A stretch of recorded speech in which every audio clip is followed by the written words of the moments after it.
The gentle hours. That was my TikTok dance. Welcome to Current Mood, and congratulations to each and every one of you for having successfully adapted to an unthinkable life change. If you're watching this, you've made it. You made it a couple weeks, some of you made it 6-7 days, other people have been at it longer. You've done it. You are now adaptable. I think when we first started this, it was like being on the deck of a ship and we were looking out at the port and people were waving, and it was strange. Not that it's not strange anymore, but now I feel as if the boat has been moving for a few weeks and we are out at sea, baby, surrounded by nothing but water. We are in the thick of it. We are in the middle of it. Some of us are losing some of our mission statements. Some of us said to take a shower and get dressed every day and aren't doing that anymore. I myself am trying. Some of us are slipping. That's what's going to happen. That's what happens in an endurance challenge. Right around the third week, you forget what your whole point of kind of entry into this idea was, and then, well, you're just sort of winging it. I'm not there yet, but I can feel some of my tricks starting to wear thin. Also, I'm coming to you from the middle of a COVID test, not a real COVID test as issued by a state or a local county. I'm COVID testing right now. I have a little pain in my hip. I'm wondering if that's going to blossom into a full body pain that would be associated with COVID-19. But I also think that I may have slept on my iPhone last night. And these are the kind of tests that we're all doing all the time. So while municipally provided tests are in short supply, we're always testing, baby. I don't know about you, but I'm always testing. But we're doing it. We're doing it. Who knows how long the trip is, but we've proven we can do the task at hand. We still have moments. I have moments through the day. I go, I can't take this. And then again, there comes a moment where I can. I think we're all going through that. Hello, everybody down there. Adrian R. Gallagher, you're a real power user of the Current Mood chat function. So I want to say hello to you. I believe you're on a show called Umbrella Academy. I am famous for not watching shows, so I apologize to you.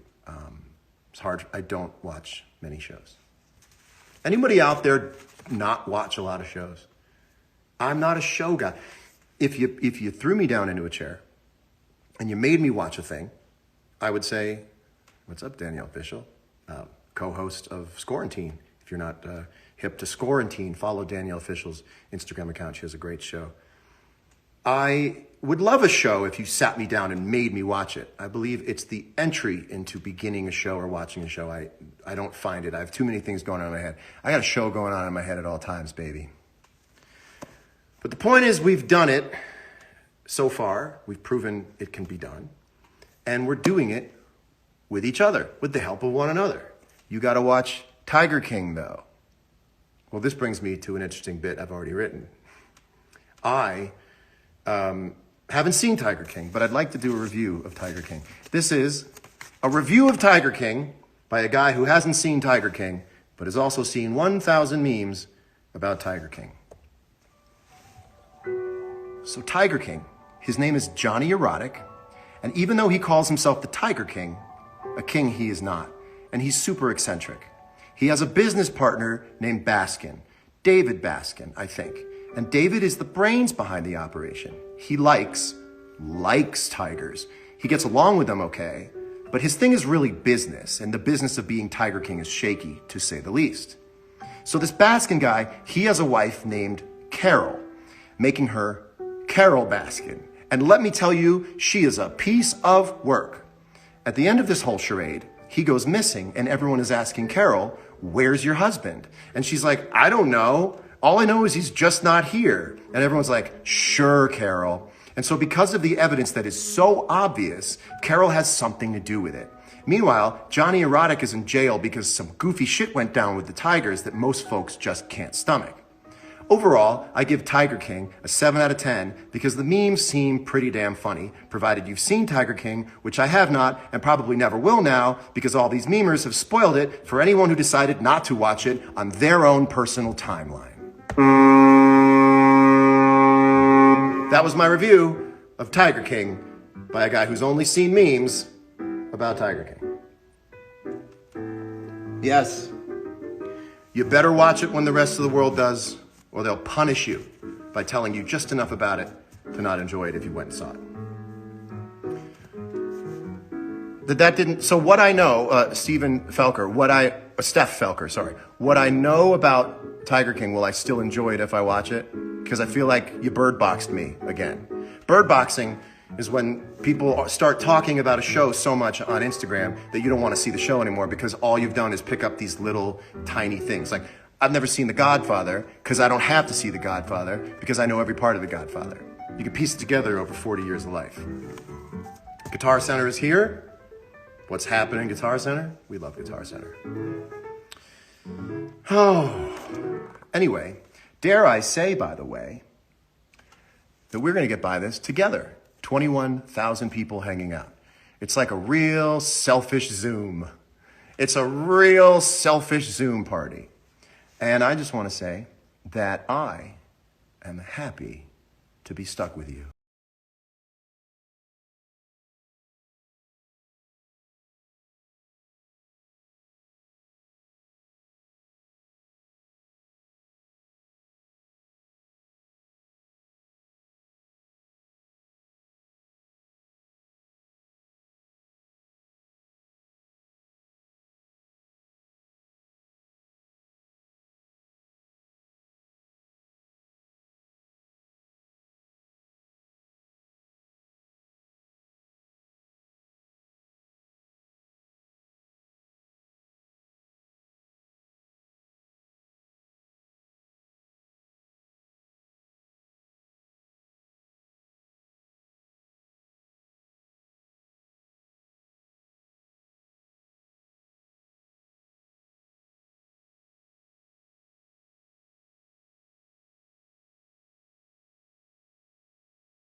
On that boat, stuck with me on that boat at sea. Are we lost at sea? You're never lost at sea. You're just always somewhere. You're just not sure. But we still see the sunrises and the sunsets. Yeah, it's a good, that halftime B section's fantastic. What is going on? Yes, it's fire. That's a fire song, actually. I should not be saying fire. I'm well past the age of someone who should be saying fire. The whole Smiths, what's up? I can see. I want to talk to you tonight about adulting. And this is me thinking in my kitchen about younger people who are 24, 25, who haven't yet fully figured out the adulting thing. When you hear people talk about adulting, they're normally talking about how difficult it is to make a dentist appointment and not cancel it. But now they've been hit very, very hard with maybe the most difficult adulting any of us have had to do. And I'm in my 40s. I can draw on some historical experience, but I feel that there's some people who kind of are going to think that this is what life kind of is all the time, and it just isn't. And it's a crazy way to learn about adulting. And I want to, at the risk of sounding like a know-it-all, I am not a licensed practitioner of medicine or mental health. I should tell you this off the bat. You might know that based on, you can always see what I'm up to, and you can see that I'm definitely not in medical school. But I thought that I would give a bit of an example of how I think and how I get through things with coping. Now, you can't use the word coping around people a lot of the time because they think that it's kind of a put down, that it just means suck it up. It just means, take it on the chin. walk it off. But that's actually not what it means. Coping is a very complex strategy, but it's one that if you dial it in correctly, it can be very, very effective for a very long period of time. And I thought to show some of my younger viewers, and maybe other people who would benefit from it, my take on how I visualize coping through the metaphor of electrical circuits. Now, there are two types of main electrical circuits. There's a parallel circuit and a series circuit. Series circuit is how most people have had their coping strategy, which is, this is the circuit of happiness. It passes through all of these things in your life. It could be work, it could be relationship, it could be your dreams and your goals not coming true, or what you really want to do with your life. It could be a fight with a friend. Any of these things, if they should break down, stop the flow of happiness, because everything is channeled through everything. But I want to introduce you to something called a parallel circuit. This is how I cope. A parallel circuit passes through parallel lines of circuitry so that if one goes down, the others can still flow through. That's what we need to get to as a coping strategy. Now, I got to be honest with you. One of these being a global pandemic, the verdict is out on whether that's redundant. I'm going to say it though. That's a doozy. That's a doozy. However, it still applies. This is what's going on with the news. This is my dad who's 92 years old and he's in a senior living home that has a case of COVID in it, and now he's in his room. This is true. Shout out, by the way, to everyone at his senior living facility, everyone helping there, actually staying the night, sleeping there so they don't leave the building and put anyone in the building at risk. God bless you. And I'm not a big God bless you guy, but God bless you. And any of these things, if you lay them out parallel, if one of them goes down, the average of the rest of them can still keep you happy. I want you to visualize that if you possibly can. And I know this one's a tough one, but I've found in my life, if you split it out, you can also add new circuits: meditation, reading, talking to a friend, talking to a therapist. And if you do it this way, when one goes down, the whole circuit keeps working.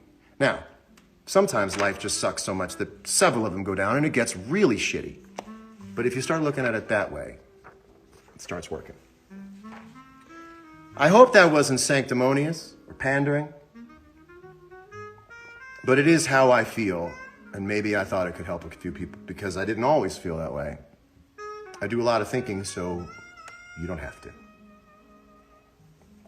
You want all my sweaters. Yeah, I mean, what we all have to deal with right now with those different channels, and I think we're all forced to do that second one. I don't think anybody could survive on the first one. It's why one Christmas light can go out. That's right, Carl. The king of nostalgia, Carl Mayer, my brother Carl. And I check in with Carl every morning. Oh, you guys good? I think we all do that. You guys good? You guys good? You guys good? Thank you for letting me tell you about that. That meant a lot to me. We've got a new segment of the show now. It's called Not Now.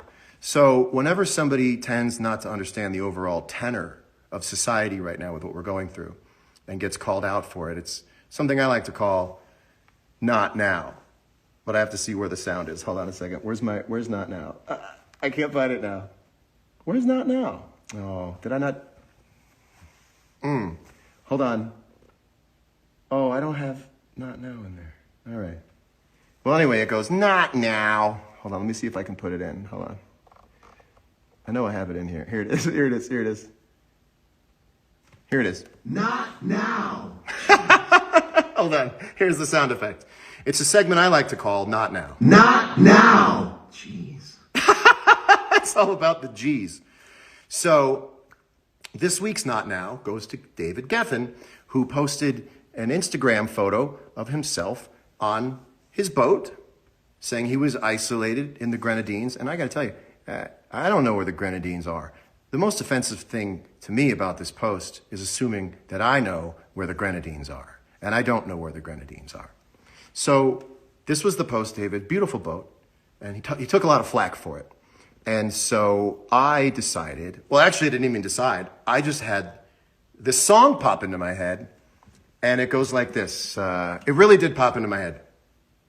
It goes like this. 2, 3, 4. Drone shot of my yacht. It's all I got. I'm all alone on the water. It's a drone shot of my yacht. It's all I got. I'm all alone on the water. Let me flex these specs. 456 feet, 6 or 7 decks. And I know y'all wanna stretch your necks to see what I got on it, but I don't even give a heck, 'cause I got drone shot of my yacht. It's all I got. I'm all alone on the water. It's a drone shot of my yacht. It's all I got. I'm all alone on the water. It's a drone shot of my yacht. It's all I got. I'm all alone on the water. It's a drone shot of my yacht. Thank you very much.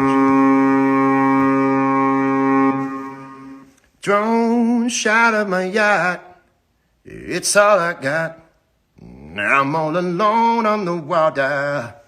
My favorite part when I made myself laugh today was it's only one small part. It goes now let me flex these specs. 456 feet, 6 or 7 decks. I bought that bitch in 2004.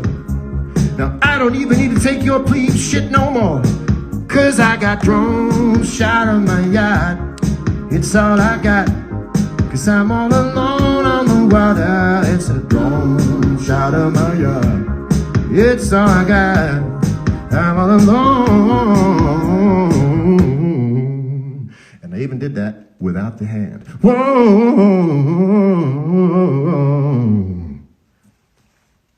Whoa.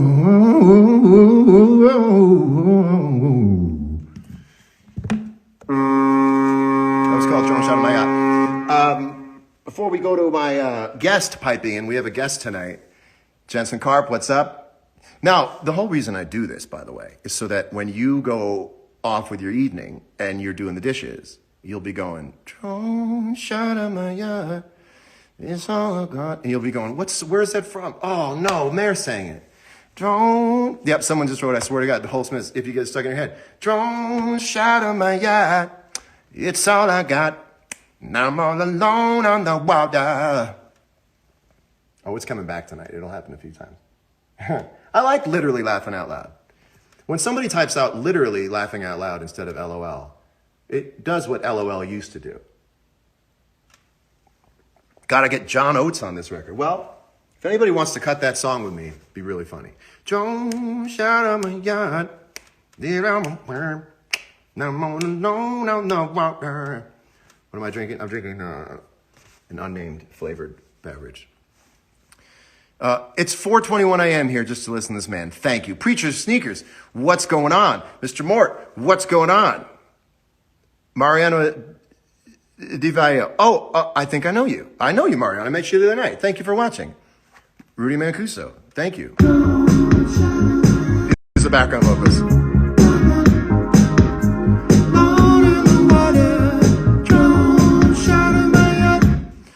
I'd like to introduce a guest to you. Let me see here if I get to pull her in.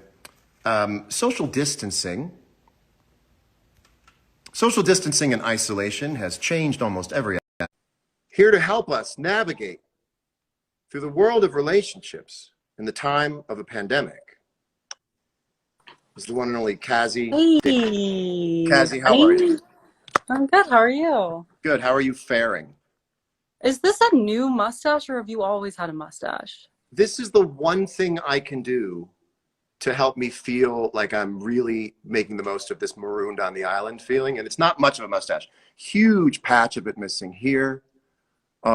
It's very, I thought for a minute that God had it wrong and thought I was 14 still. And then my back started hurting and I realized that wasn't the case. I thought maybe one day I'd grow a beard and no, I know I never will. I like it. I like the mustache, the quarantine patch. Yeah, absolutely. It's just something to do. Do you have anything like that you're doing right now to sort of physically manifest the craziness of the pandemic? Yes, but nothing I'm going to admit on your live stream. No, Come on. No. All right. So you are sort of a go-to relationship expert. You watch, you read the tea leaves, you see the world around you, especially for your generation. Let me ask you the first question. Cazzie, are you allowed to break up during a pandemic? I just want to say that like a lot of people are obviously talking about like quarantine relationship stuff. And Are they? I think I think it's like one of the three things we can all talk about that don't make us go crazy, right? The question is, I mean, can I ask you questions? You're more of an expert than I am as Me? well. I'm not Absolutely. an expert. I'm not an expert. More of a, well, I think it's funny to introduce you as an expert. Yeah. I mean, honestly, when you said you would have Do you have guessed, any questions for me? I do, yeah. But when Well, you why said don't you you would have answer guessed, and you know, I think people assume it's going to be Chappelle, and then it's me, and you call me a dating expert. It's you know, expectations are really really sinking funny to down. call you a data. But why not lean into it and pretend you know what you're talking about? I'm going to. That's what I'm doing. Great. So I'm going to answer your questions. Yes. Are you allowed to break up during a pandemic, or would it be seen as insensitive? Listen, there's no rules during a pandemic. So why are you here? If there's no rules. Okay, here's the thing about breaking up during a pandemic. In some ways, it is insensitive because when you are dumping a person, they're going to be super alone, like more alone than they would be if you were normally dumping them. And they could hang out with their friends and like be alone mentally, but like cry at a bar and do fun, self-destructive things, right? So now they're like very alone. But the upside is that they do get to use the quarantine as an excuse. Like maybe like we didn't actually break up and it's just like CDC recommended to not be together right now. Wait, you think that's a way you can softly break up with somebody is to say the CDC recommends it I as think one of it's their a way you guidelines? can softly justify it in your own mind to like protect your own ego. Can we So it's right like, now, can we role play this? yeah, I want you to break up with me, but I want you to cite the CDC, and I'll tell you if you've successfully done it. So, Cazzie, I was thinking maybe we could hang out tomorrow night. What do you think? can't, the CDC has said actually that we shouldn't be hanging out anymore. Wait, the CDC said that we shouldn't be hanging out anymore? Yeah, they said specifically, you and me can't hang out anymore. The CDC, like Anthony Fauci said to Yeah. you that you shouldn't see me anymore? He said it's not a good time. Wow. Okay. Listen. That was pretty good. That was Listen, pretty good. I think you can use it as an excuse to yourself. Like, oh, he's just a little bit mentally deteriorating right now, so he doesn't want to be with me. It's been a lot of alone time. It's too much. Maybe in a few weeks when he's lonely, like he'll come back, or she, whoever. Can I try to break up with you using the CDC guidelines? Yeah, you will do a much better job than I did, please. Hey, can we talk? No. Well, I'd really like to. It'd mean a lot to me if we could talk. Okay. Look, I'm sure you could feel that in the weeks leading up to this lockdown, things were a little strained between us. And then this lockdown happened and everything kind of slowed down and went into this strange kind of upside down world. And I started looking into the CDC's guidelines on COVID-19. And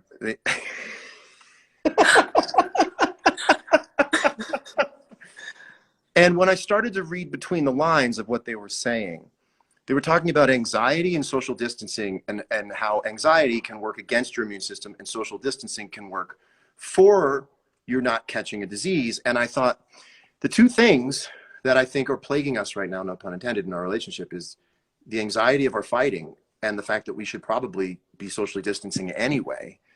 So I take that to mean that the CDC is recommending that we kind of take a break. It's so fucked up that you can actually talk your way into and out of anything. Like, that's really fucked up. For the both of our health. Now, if somebody right now, and this, I want you to answer this personally, if somebody right now were to ask you to send them a nude, would you be more willing to do it seeing as there's no other way to have contact? If someone were to ask you for a nude and it was me, would you feel like more open to the idea because we're not allowed to have physical contact? Are you repeating the question back to me? Yeah, if I were to ask you for a nude, like considering the circumstances, would you be more open to it? 100%. 100% I would be. Okay. If somebody said, listen, I really need a nude. It's tough out here. I'm all alone. Obviously, physical contact is scant, if present at all. And it would really mean a lot to me right now in this trying time if you would send me a nude photo of yourself that I can pretend is in-person contact. Because I'm not telling you the nude is a substitute for seeing you. I wish I could see you. I wish I didn't have to ask you for this nude. I want you to know. I wish I never had to ask you for this nude. Nudes are all we have right now, right? Right. The problem is after this is over, if your nudes leaked, the consequences are the same. You can't say they were taken during the quarantine. You know, what was I supposed to do? I actually think that I'm not joking. I actually think some things done during the quarantine will have quarantine amnesty. Only during the quarantine, not after. I don't know that it doesn't carry over. Let's just think for a minute. It's December 2020. This is all behind us. We're listening to Christmas music. All I Want for Christmas Is You is back on the charts. And photos of Cazzie David topless. Photos of John Mayer's dick leak. Yeah. But it's timestamped one way or another as March 2020. Very Are obviously. Nudes usually timestamped? Well, when you take them on a film camera, apparently. As one does during the quarantine. As one does. But metadata. The metadata, everybody knows, because I have the beard, because I have the fake bad beard. It's obvious that it's my pandemic beard. Sure. Don't you think that people would see that and go, pandemic rules, baby, I get it. He didn't do anything wrong. We all did. Is there pandemic amnesty? I think there is. I'm wondering if it's like anything that happens during this lockdown stays in the lockdown, in that when people who've just started dating during this lockdown, once we're out of the lockdown, do you start all over? Was that real? Was it like online dating? Like, were we Sims? I think it's a COVID fling. It's a virtual reality that we're all in. It's a little bit like summer camp. And right now we're all like, I'm on one side of the lake. It's just a bunch of lakes and each camp has one person in it, but it's still summer camp. And that's a good question. Do the relationships you start inside of this carry on outside of it? I think yes, but you start from square one. You know, you've only dated in this circumstance. You haven't actually had a real anything. It's completely different. You've also shared a crisis together, though, so that means something. Yeah, that's true. People are now everyone has. Even if you didn't share the crisis with me, and someone else shared a crisis with someone else, and then you guys still had the same crisis. We're all experiencing the same crisis. Do you think it's so right? There's nothing about it that would. We can't really bond over it more differently than anyone else. Right. Right. Yeah, you're never going to be able to use the fact that you went through this as a defining characteristic. Yeah, we've really because all everybody went done through it. Yeah. Wow. It's like none of us have. Wow. That's right. No, you're absolutely right. Because it's happening to everybody. It's happening to nobody in terms of it's moving the whole line in a different direction, but nobody's not on the line. Everybody, it's a very strange moment. Yeah. We are all jobless. We are sort of all jobless. I give myself this job.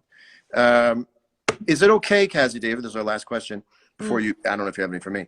Is it okay to get back together with an ex for the sake of comfort? A lot of us have some real cozy exes.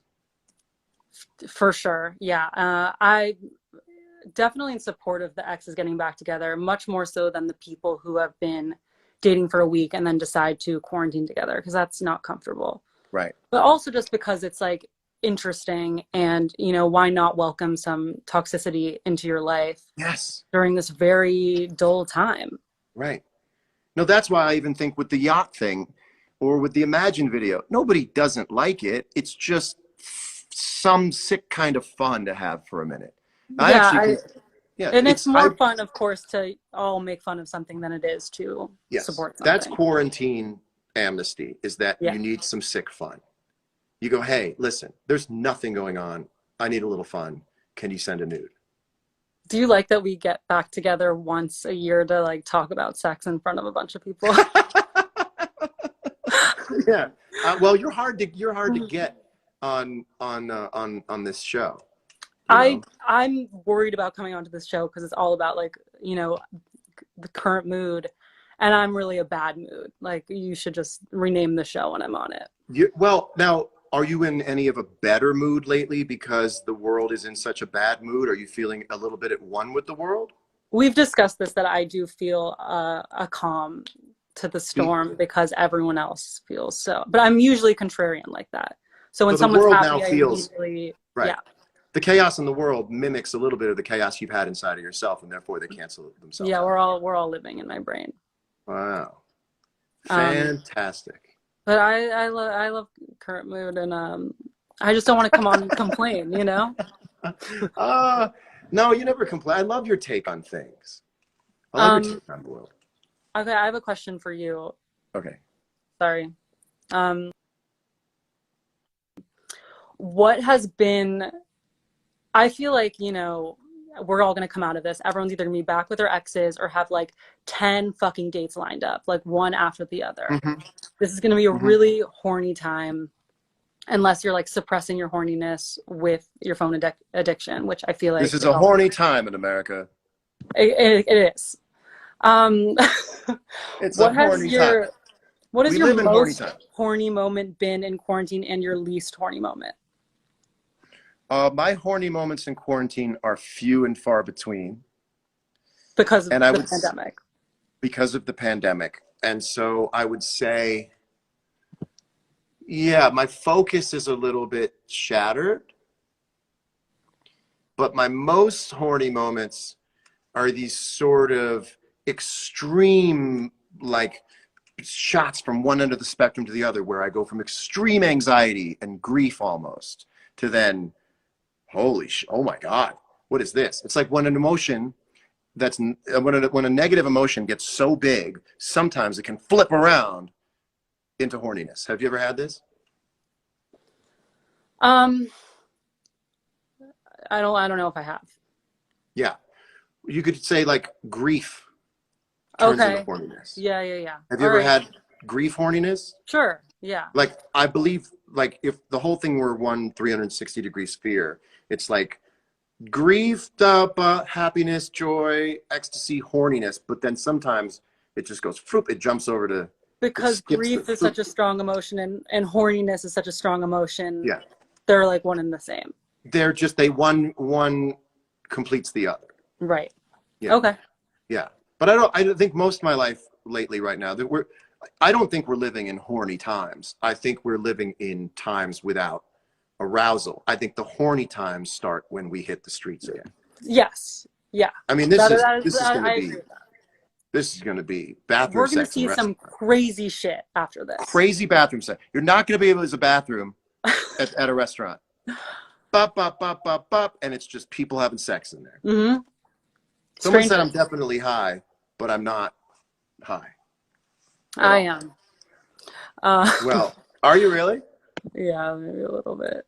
You know, we all, you know, you had your chart for coping, and and you rolled your chart up and smoked. Yeah, exactly. Well, Cazzie, David, we love you here at Current Mood, and someone said this is starting to sound like Wedding Crashers. But I do think the thing we have to take away from this conversation is that we live in horny times. This is what you said. You said we don't, and I said we do. No, but we're in agreement that we will be living in horny times soon. Yes. This is the blue balling of a society right now. Yeah. All right. Well, I'll see you after it's over. Hopefully I'll be on, you know, on the top 5 of the first people you see. After the pandemic is over? Yeah. But we're going to go talk this whole thing down as soon as this is over. Can't wait. We're going to go get a table at a restaurant. We're going to talk for a good long while. Cazzie, David, thank you so much for sharing your insight. Wish you the best. Stay safe where you are. And we'll see you soon. Okay. Thank you, John. Thank you. Cazzie David, ladies.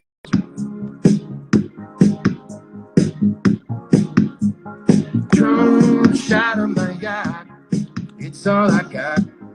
I'm all alone on the water. It's a drone shot of my yacht. Well then, Cazzie David, one of my favorite people in the world. Bye. Well, okay, I guess. Oh no, you're saying bye to Cazzie. Horny times better than medieval times. Yes.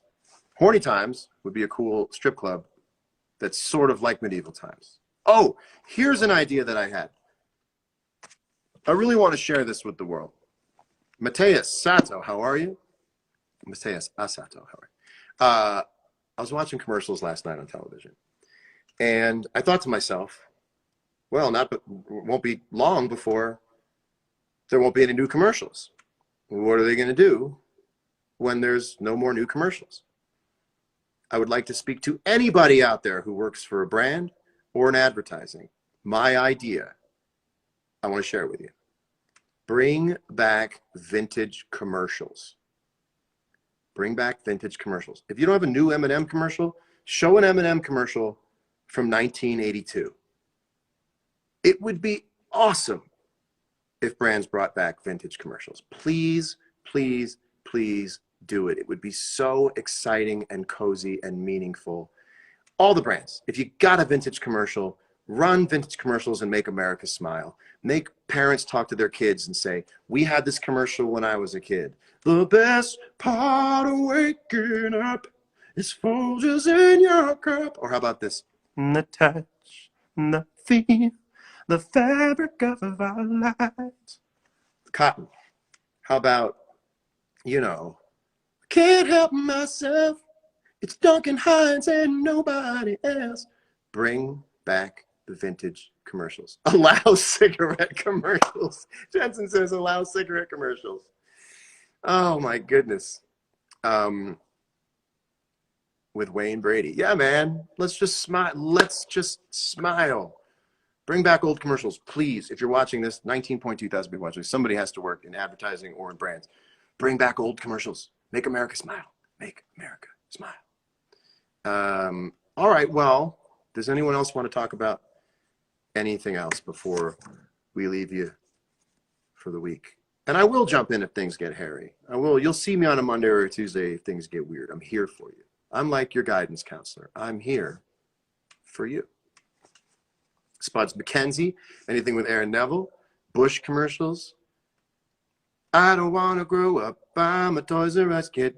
Bring it. Mike Gordon, what is up, ladies and gentlemen? Mike Gordon, fantastic musician from the band Fish. What's up, Mike Gordon? Honored you're here. Like a rock.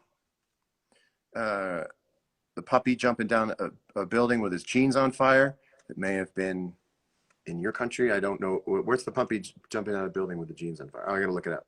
IG Live OG. Let me tell you something. It's not easy. I'm not pleased overall with my performance this evening.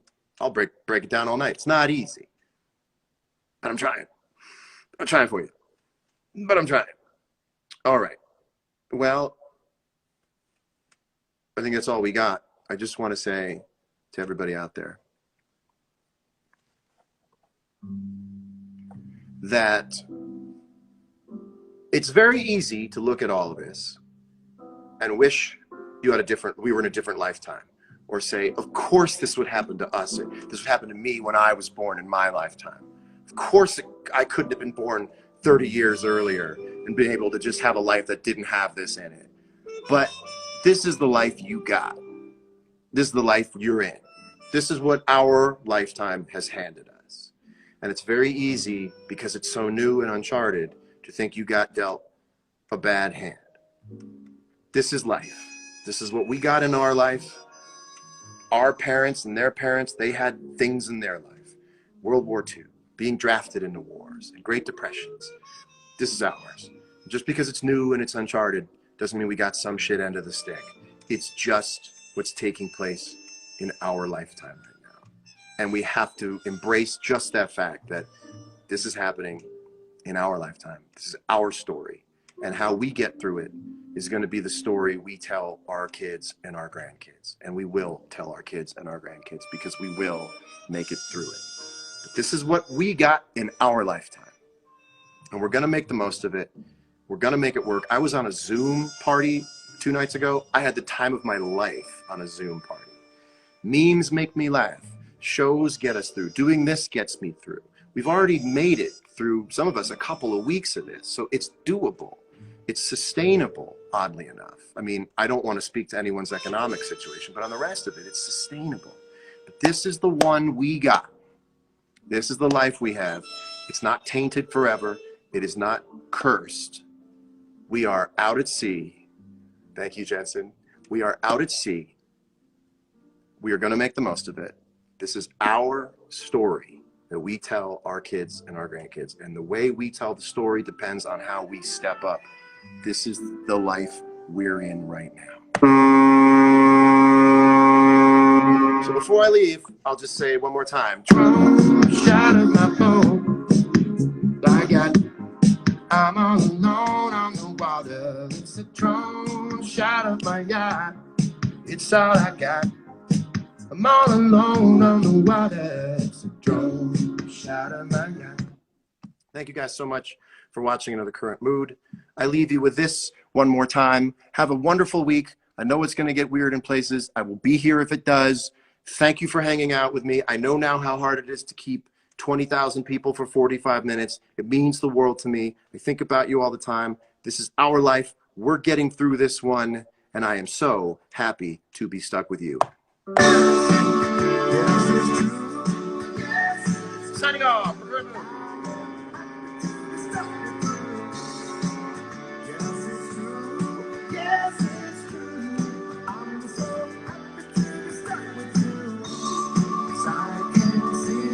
Good night, everybody. Have a wonderful week. Hang in there. That's my current mood. Thank you, Cazzie David. Thank you, Guitar Center. You're all great. God bless you. God bless you to people working on the front line. God bless you to medical care workers. God bless you to doctors. God bless you to everybody taking care of the elderly in senior living facilities. God bless the delivery people. God bless the grocers. God bless all the very essential job holders. We love you. We'll see you soon. Good night. Bye.